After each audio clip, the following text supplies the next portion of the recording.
There's an MOU on training and capacity building programs for public service officers from Mauritius, and under this, India will train 500 civil servants from Mauritius over the course of 5 years. An MOU on training of diplomats from Mauritius at the Sushma Swaraj Institute of Foreign Service in New Delhi. An MOU on local currency settlement of our bilateral trade. You might recall that we have already operationalized UPI and RuPay cards in Mauritius, and together these initiatives are meant to promote bilateral trade and investment using our respective local currencies, improve tourism, and promote people-to-people ties. We also had an MOU on combating financial crimes. This will provide the framework to share intelligence as well as extend technical assistance on anti-corruption and anti-money laundering activities. There's been an MOU on cooperation in the field of small and medium enterprises, an MOU on supporting Mauritius in the development of its blue economy, something that Prime Minister Ram Ghulam emphasized repeatedly in his remarks today as well. It will help both sides to cooperate on ocean observation, research, and information sharing. We've also signed today an agreement on an Indian rupee denominated line of credit amounting to 487.6 crore Indian rupees for undertaking the replacement of water pipelines in Mauritius. This line of credit has been extended by the State Bank of India.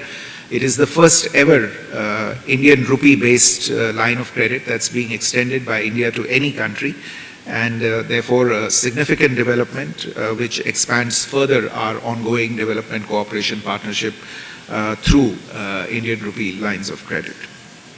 We've had a technical agreement today on white shipping information exchange with Mauritius. As I had said earlier, this will improve maritime domain awareness on the part of Mauritian authorities and enable both sides to exchange information, leading to better law enforcement capabilities. India has also today handed over a navigational chart for the St. Brandon Islands, which was prepared following a hydrographic survey conducted by Indian survey ships around this island. Coming to the last section of the engagements, as I said, the Prime Minister has participated as the chief guest at the National Day celebrations of Mauritius held at Champ de Mars. In the celebrations, a contingent from the Indian Navy, a marching band, a ship of the Indian Navy, and helicopters from India are participating. And Akash Ganga's skydiving team is also participating in these celebrations. You are all aware that during the course of this visit, the government of Mauritius has taken the decision to confer upon the Prime Minister the Grand Commander of the Order of the Star and Key of the Indian Ocean.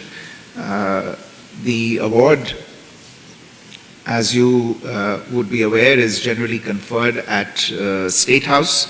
Perhaps this is the first time that it is being conferred during the National Day celebrations, and is in recognition of the efforts that the Prime Minister has made in strengthening the unique and very special bilateral relationship between India and Mauritius. Prime Minister Modi is the first Indian to receive this distinguished honor.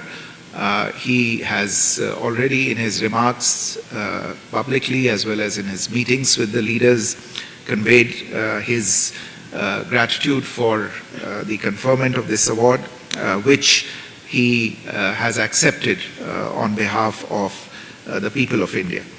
The visit's final leg, which I think is probably about to get underway, even though I can see that it is raining quite hard.